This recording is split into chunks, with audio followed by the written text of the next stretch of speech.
Good evening ladies and gentleman, welcome to your own channel Madhav aspire. और आज हम cover करेंगे 5 दिसंबर के करंट अफेयर्स। तो चलते हैं अपने हमारी पहली करंट अफेयर, जो कि हमारी आज की पहली न्यूज़ है। हमारी पहली न्यूज़ है कि वर्ल्ड सॉइल डे। अब हमें पता होना चाहिए वर्ल्ड सॉइल डे कब मनाया जाता है। जो वर्ल्ड सॉइल डे है वो मनाया जाता है 5 दिसंबर को। अब 5 दिसंबर को मनाया जाता है, हमें ये पता होना चाहिए। कभी भी किसी भी एग्जाम में पूछ लिया जाता है कि वर्ल्ड सॉइल डे कब मनाया जाता है, तो हमें पता होना चाहिए वर्ल्ड सॉइल डे मनाया जाता है 5 दिसंबर को। इसके साथ साथ इसकी थीम भी पता होनी चाहिए। जो इसकी इस साल की थीम है वर्ल्ड सॉइल डे की, वो है healthy soils for healthy cities. ठीक है, healthy soils for healthy cities इस साल की इसकी थीम थी। तो कभी भी किसी भी एग्जाम में पूछ सकते हैं कि वर्ल्ड सॉइल डे की 2025 की थीम क्या थी, तो हमें पता होना चाहिए कि इसकी थीम थी healthy soils for healthy sites, healthy cities. Healthy soils for healthy cities इसकी इस साल की थीम थी। तो ये थी हमारी आज की फर्स्ट न्यूज़। अब हम चलेंगे अपनी सेकंड न्यूज़ पे। जो हमारी सेकंड न्यूज़ है वो कल की न्यूज़ से रिलेटेड है कि इंडिगो कैंसल्स 550 फ्लाइट्स, एयरपोर्ट सी कंटिन्यू टर्मोइल। अब हमें पता होना चाहिए कि हमने कल जैसे बात की थी कि जो इंडिगो की अराउंड 200 फ्लाइट्स हैं वो कैंसिल हो गई हैं। वो कैंसिल क्यों हुई हैं? उसके दो मेन रीज़न थे। एक था एफडीटीएल, जिसको हम फ्लाइट ड्यूटी टाइम लिमिटेशंस बोलते हैं, और एक था कि जो इंडिगो है वो अपने एम्प्लॉयज़ की सैलरी नहीं दे रहा, उनका जो स्टाफ उनकी सैलरी में इंक्रीमेंट नहीं कर रहा, साथ ही साथ न्यू एम्प्लॉयमेंट्स को ऐड नहीं कर रहा। ठीक है, तो ये दो मेन रीज़न थे। तो इसके साथ साथ अगर आज की बात की जाए तो आज अराउंड 550 फ्लाइट्स कैंसिल हुई हैं। फिर जो 550 फ्लाइट्स कैंसिल हुई हैं, इसका भी सेम वही दो रीज़न, जो फ्लाइट ड्यूटी टाइम लिमिटेशन थे कि उतना टाइम को पायलट्स को और क्रू स्टाफ को दिया जाए। इसके साथ साथ जो दूसरा रीज़न कि वो अपनी सैलरी नहीं बढ़ा रहे, जो पायलट्स की सैलरी उसमें इंक्रीमेंट नहीं कर रहे। साथ ही साथ जो उनके जो इंडिगो की न्यू एम्प्लॉयमेंट ऐड करनी चाहिए उनको वो नहीं कर रहे। वो उतनी बल्कि पुराने लोगों से ज़्यादा कम करवा रहे हैं, नई एम्प्लॉयमेंट को ऐड नहीं कर रहे। तो इसलिए लोग काफ़ी ज़्यादा छोड़ रहे हैं इंडिगो को, जिसके कारण फ्लाइट्स कैंसिल होती जा रही हैं। ठीक है, तो ये थी हमारी आज की सेकंड न्यूज़। और इसमें ये भी लिखा है कि अराउंड कितनी फ्लाइट्स कहाँ कहाँ कैंसिल हुई। मुंबई में अराउंड 85 फ्लाइट्स कैंसिल हुई, बेंगलुरु में अराउंड 73, हैदराबाद में 58, चेन्नई में 31 और दिल्ली में 30 फ्लाइट्स के अराउंड तक कैंसिल हुई। तो ये थी हमारी आज की सेकंड न्यूज़। अब हम चलेंगे अपनी थर्ड न्यूज़ पे। तो आज की थर्ड न्यूज़ है Bharat taxi set to take on Ola, Uber, Rapido, check out the key features of the ride. अच्छा, अब हमें जैसे पता है कि अगर हमें कभी कोई कैब बुक करनी होती है, कभी कोई बाइक बुक करनी होती है जो हमें लेने आए और हमें कहीं एक जगह से दूसरी जगह छोड़ दे, तो हम उसके लिए ओला, उबर या रैपिडो का यूज़ करते हैं। लेकिन इंडिया की जो गवर्नमेंट है उसने सोचा कि वो गवर्नमेंट स्पॉन्सर्ड, गवर्नमेंट सपोर्टेड एक ऐप लेके आए। तो वो लेके आए हैं भारत टैक्सी ऐप। अभी जो भारत टैक्सी ऐप है इसमें सेम होगा कि वो अपना, जैसे हम जैसे कोई कैब बुक करते हैं तो हम भारत टैक्सी ऐप से बुक कर पाएँगे, कोई बाइक बुक करनी है हम भारत टैक्सी ऐप से बुक कर पाएँगे। तो इसमें अभी जो इसके ट्रायल्स हैं वो स्टार्ट हुए हैं सिर्फ 2 जगहों पर, दिल्ली और गुजरात में। दिल्ली और गुजरात में इसके ट्रायल स्टार्ट हुए हैं। अगर ये ज़्यादा अच्छे से काम किया तो इसको बाकी स्टेट्स में भी लागू किया जाएगा, बाकी स्टेट्स में भी स्टार्ट किया जाएगा। ठीक है, दिल्ली और गुजरात में इन्होंने स्टार्ट किया। इसके अलावा इसमें अराउंड 5500 ड्राइवर्स ने अपने आप को रजिस्टर्ड कर लिया कि वो भारत टैक्सी ऐप में काम करेंगे।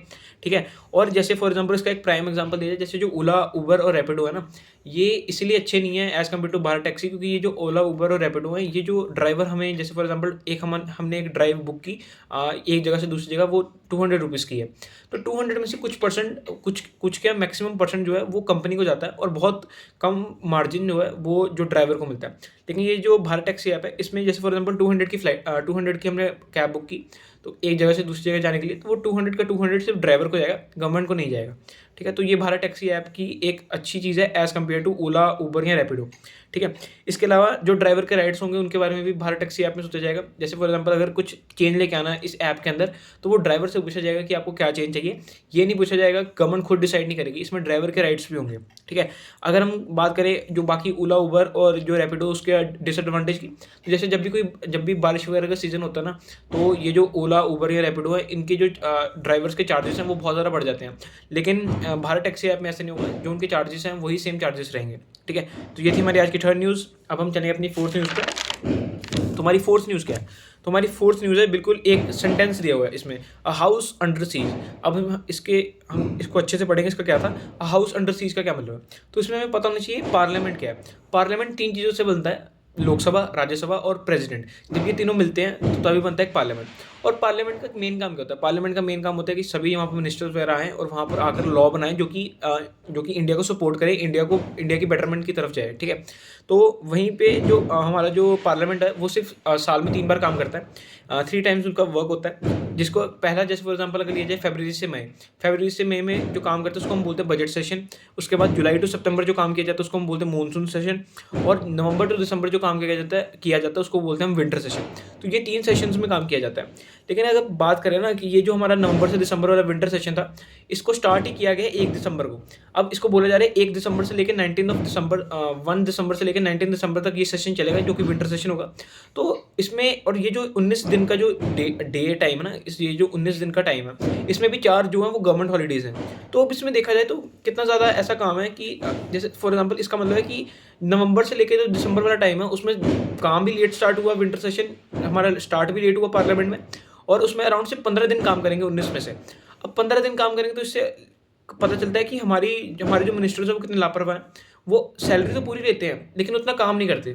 अब फॉर एग्जांपल हमें पता है कि ये काम नवंबर में स्टार्ट होना चाहिए, विंटर सेशन नवंबर में स्टार्ट होना चाहिए था, फिर भी वो दिसंबर में स्टार्ट हुआ और उसमें भी 15 दिन काम किया जाएगा एज़ कम्पेयर टू 19 डेज़।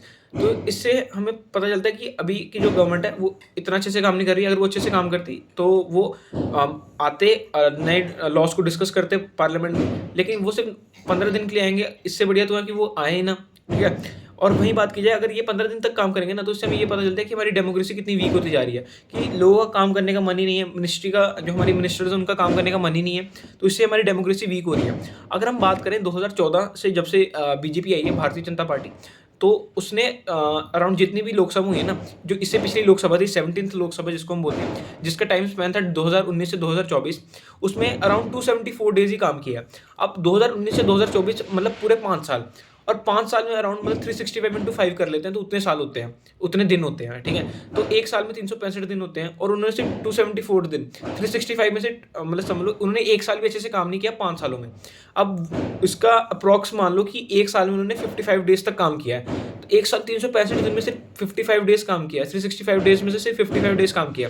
तो इससे ये पता चल रहा है कि मिनिस्टर्स अपना काम अच्छे से नहीं कर रहे। अगर मिनिस्टर्स अपना काम अच्छे से करें तो नए नए लॉज बनेंगे तो सरकार उनको फॉलो करवाने का काम करेगी, उनको फॉलो करवाएंगे, तभी जो हमारी जो इंडिया की जो सिचुएशन है इस टाइम पे वो और अच्छी होगी।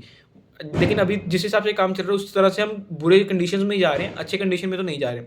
इसके अलावा बात की जाए तो हम अभी जो हमारी चल रही है, इससे पहले वाली थी 17 लोकसभा, लेकिन जो अभी चल रही है उसको हम बोलते हैं 18th लोकसभा, जिसका टाइम स्पैन है 2024 से 2029 तक।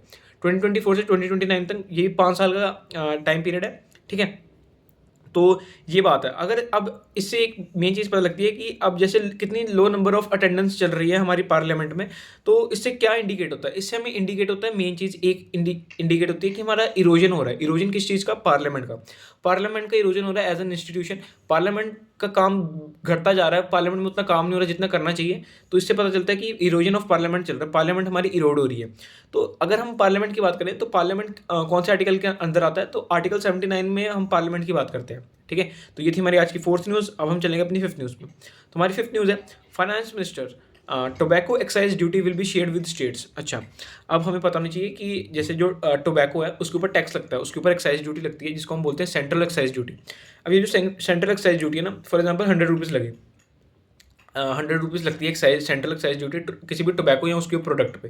तो अराउंड 41 फॉर एग्जांपल हम मान लेते हैं 100 रुपीज़ का उससे सेंट्रल एक्साइज ड्यूटी लगी, जो कि टोबैको या उसके प्रोडक्ट्स पर लगती है।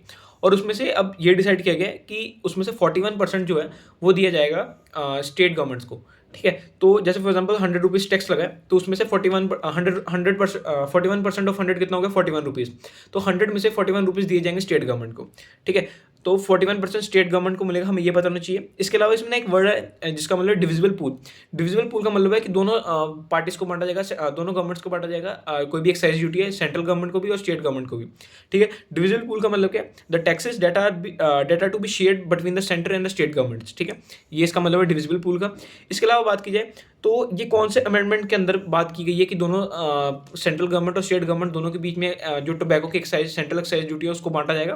तो ये बात की गई है under central excise amendment bill. जो सेंट्रल एक्साइज अमेंडमेंट बिल है उसके अंदर ये बात की गई है, जिसमें 41% दिया जाएगा स्टेट गवर्नमेंट को भी, ठीक है। अब हमको ये पता होना चाहिए कि ये जो सेंट्रल गवर्नमेंट और स्टेट गवर्नमेंट है इसमें बंटवारा कौन करता है टैक्स का?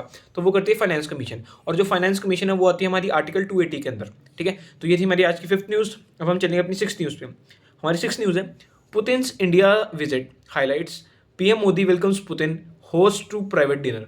ठीक है। अभी हमें जैसे पता है कि जो व्लादिमीर पुतिन रशिया के प्रेसिडेंट है वो आए हुए हैं इंडिया में उनका भी दौरा चल रहा है। इसकी जो मेन खबर है कि क्या ट्रेड की बात की है वो कल आएगी, तो कल पता हमें लग जाएगा कि किस किस चीज़ों के बारे में बात की गई है।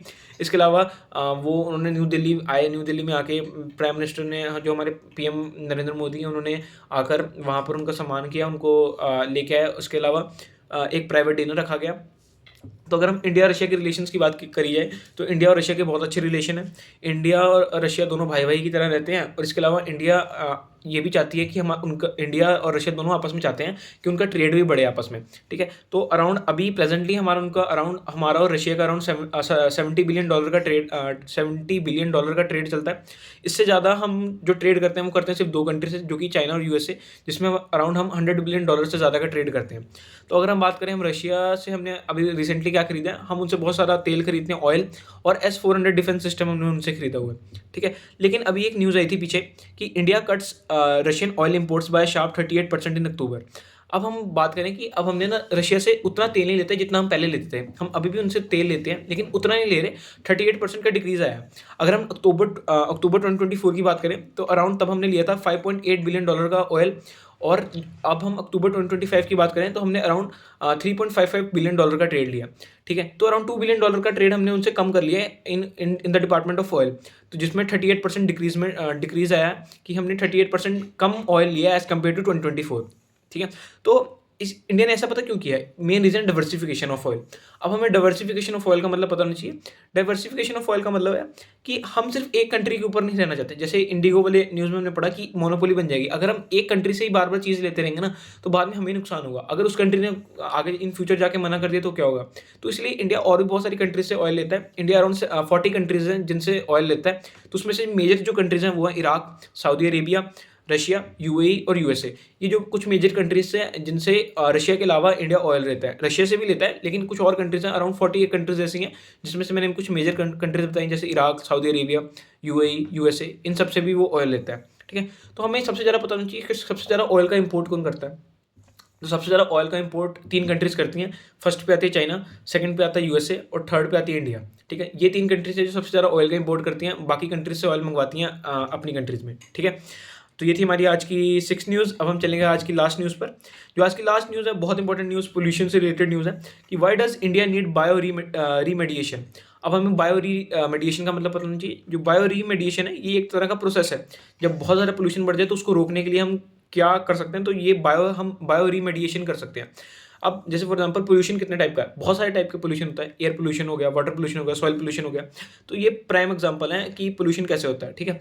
तो हम इसमें बायो रेमिडिएशन कैसे कर सकते हैं, हम पॉल्यूशन को कैसे खत्म कर सकते हैं। तो जैसे फॉर एग्जांपल हम बात करें वाटर पोल्यूशन की, जो हमारा वाटर का पोल्यूशन है उसमें फॉर एग्जांपल हम मान लेते हैं कि एक ओशन है, ओशन के अंदर बहुत सारे पोल्यूशन हो गया, हम उस वाटर को यूज़ नहीं कर सकते, ठीक है। तो हम क्या करेंगे, हम ना बायो रेमिडिएशन करेंगे। अब वो कैसे करेंगे, वो हम कुछ एक ऐसे माइक्रोब्स होते हैं, माइक्रोब्स में जैसे बैक्टीरिया हो गया, कुछ फंगाई हो गए, कुछ एल्गे, कुछ प्लांट्स हो गए, जिसको हम ओशंस में डालेंगे और वो ओशन में जाने के बाद जो पॉल्यूटेंट्स हैं उसको खा लेंगे, और वो जो माइक्रोब्स हैं उनको एनर्जी मिलेगी। वो ओशन में जाके उस पॉल्यूटेंट्स को खा लेंगे जिसकी वजह से पोल्यूशन खत्म हो जाएगा और जो माइक्रोब्स हैं उनको एनर्जी मिल जाएगी, ठीक है। तो जापान, कुवैत और चाइना, इन तीनों ने अपना पोल्यूशन इस तरह ही खत्म किया। उन्होंने बायो रीमेडिएशन किया जिसके अंदर उन्होंने माइक्रोब्स का यूज़ किया, जैसे बैक्टीरिया का, फंगाई का, एल्गे का और बहुत सारे प्लांट्स का, जिसके कारण उन्होंने पॉल्यूटेंट्स को खाया और पॉल्यूटेंट्स को खाने के बाद पोल्यूशन खत्म हो गया, ठीक है। तो ये होता है बायो रेमिडिएशन। बायो रेमिडिएशन में 2 टाइप्स का होता है, एक होता है इन सेतु और एक होता है एक्स सेतु। इन सेतु का मतलब है कि हमने ओशन, जहाँ पे पॉल्यूटेंट है ना, जहाँ पे पोल्यूशन है, हमने उसी जगह पर जाकर ये माइक्रोब्स का यूज़ किया और उसी जगह पर माइक्रोब्स उनको खा लिया। वो होता है इन सेतु, ऑन द सेम प्लेस। जिस जगह पर पोल्यूशन है हमने उसी जगह पर जाकर उस पोल्यूशन को खत्म किया। और एक दूसरे टाइप का होता है जिसको हम बोलते हैं एक्स सेतु। एक्स सेतु का मतलब है कि हमने पोल्यूशन इकट्ठा किया, उसको कहीं और लेके गए और वहाँ जाकर पोल्यूशन को खत्म किया। तो ये होता है एक्स सेतु, ठीक है। तो यही तो हमें ये मेन पता होना चाहिए कि बायो रेमिडिएशन में किसका यूज़ होता है। बायो रेमिडिएशन में यूज़ होता है बैक्टीरिया का, फंगाई का, एल्गी का और प्लांट्स का, ठीक है। उसके बाद बात करें अगर हम आज के होमवर्क की, तो आज का होमवर्क है कि which country approved an agreement allowing Russia to establish its first ever naval base on African soil. इसके 4 ऑप्शन है, A Iran, B UAE, C Kenya या फिर डी सूडान। इसका जवाब कमेंट सेक्शन में जरूर दीजिएगा। मिलते हैं नेक्स्ट वीडियो में। Thank you.